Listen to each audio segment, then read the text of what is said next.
ರೈತರು ವೈಜ್ಞಾನಿಕ ಕೃಷಿ ಚಟುವಟಿಕೆಗಳಿಂದ ಹೆಚ್ಚಿನ ಇಳುವರಿ ಪಡೆಯಿರಿ ಎಂದು ಡಿಸಿ ಪ್ರಶಾಂತ್ ಕುಮಾರ್ ಮಿಶ್ರಾ ಅವರು ತಿಳಿಸಿದ್ದಾರೆ. ಮಣ್ಣಿನ ಫಲವತ್ತತೆ ಆಧರಿಸಿ ವೈಜ್ಞಾನಿಕವಾಗಿ ಬೆಳೆ ಪದ್ಧತಿಯನ್ನು ಅನುಸರಿಸಿ ಹೆಚ್ಚಿನ ಲಾಭ ಪಡೆಯಲು ಅಧಿಕ ಕೃಷಿಯನ್ನು ನಡೆಸಬೇಕು ಅಂತ ಜಿಲ್ಲಾಧಿಕಾರಿ ಪ್ರಶಾಂತ್ ಕುಮಾರ್ ಮಿಶ್ರಾ ಅವರು ತಿಳಿಸಿದರು.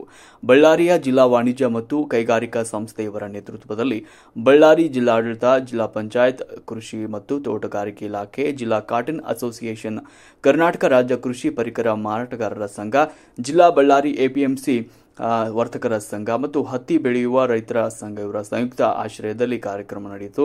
ಬಳ್ಳಾರಿ ವಾಣಿಜ್ಯ ಕೈಗಾರಿಕಾ ಸಂಸ್ಥೆಯಿಂದ ಶುಕ್ರವಾರ ರೈತ ಮೇಳವನ್ನು ಉದ್ಘಾಟನೆ ಮಾಡಿ ಜಿಲ್ಲಾಧಿಕಾರಿಗಳು ಮಾತನಾಡಿದರು. ಜಿಲ್ಲಾ ವಾಣಿಜ್ಯ ಮತ್ತು ಕೈಗಾರಿಕಾ ಸಂಸ್ಥೆ ರೈತರ ಮೇಳವನ್ನು ಹಮ್ಮಿಕೊಂಡಿರುವುದು ಶ್ಲಾಘನೀಯ.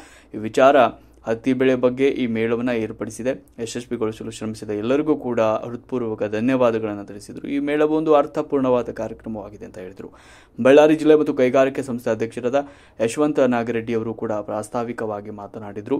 ಬಳ್ಳಾರಿ ಜಿಲ್ಲಾ ವಾಣಿಜ್ಯ ಕೈಗಾರಿಕಾ ಸಂಸ್ಥೆಯು ನಮ್ಮ ದೇಶದ ಬೆನ್ನೆಲುಬಾಗಿರುವ ರೈತರನ್ನ ಕೃಷಿಯನ್ನ ಅಪಾರವಾಗಿ ಗೌರವಿಸಿ ರೈತರಿಗೆ ಕೃಷಿ ಇಲ್ಲದೆ ಕೈಗಾರಿಕೆಗಳೊಂದು ಉದ್ಯಮಗಳಲ್ಲಿ ಎನ್ನುವುದನ್ನು ಸ್ಪಷ್ಟವಾಗಿ ಅರ್ಥ ಮಾಡಿಕೊಂಡಿದ್ದು, ಕಾರಣಕ್ಕಾಗಿ ನಮ್ಮ ಸಂಸ್ಥೆಯ ರೈತ ಊಟ, ರೈತನ ಒಂದು ಕ್ಲಿನಿಕ್, ರೈತನ ಹಾಸಿಗೆ, ರೈತರ ಕೃಷಿಕರ ಪರವಾದ ಅನೇಕ ಕಾರ್ಯಕ್ರಮಗಳು ನಿರಂತರವಾಗಿ ಮಾಡಲಾಗ್ತಾ ಇದೆ ಅಂತ ತಿಳಿಸಿದರು. ಸಂದರ್ಭದಲ್ಲಿ ಜಿಲ್ಲಾಧಿಕಾರಿಗಳಾದ ಪ್ರಶಾಂತ್ ಕುಮಾರ್ ಮಿಶ್ರಾ ಅವರು ವೇದಾ ಸೀಡ್ ಸ್ಟಾಲ್ಗೆ ಭೇಟಿ ನೀಡಿ ರಿಬ್ಬನ್ ಕಟ್ ಮಾಡುವ ಮೂಲಕ ಕಾರ್ಯಕ್ರಮವನ್ನು ಉದ್ಘಾಟಿಸಿದರು. ಕೃಷಿ ಸಖಿ ಕರೆಕಲ್ಪ ಲವಿ ಅವರು ಹಾಗೂ ಪವಿತ್ರ ವನೆವರ್ ಅವರು ಹಾಜರಿದ್ದರು. Veda seeds area manager B Basavaraj, senior area manager Prakash ಹಾಗೂ ಜಿತೇಂದ್ರ ಹಾಗೂ ಗೌಸ್ಪೀರ್ ಅನೇಕರು ಹಾಗೂ ರೈತರು ಈ ಸಂದರ್ಭದಲ್ಲಿ ಪಾಲ್ಗೊಂಡಿದ್ದರು. ವರದಿ ಬಿ ಬಸವರಾಜ್, ಬಳ್ಳಾರಿ.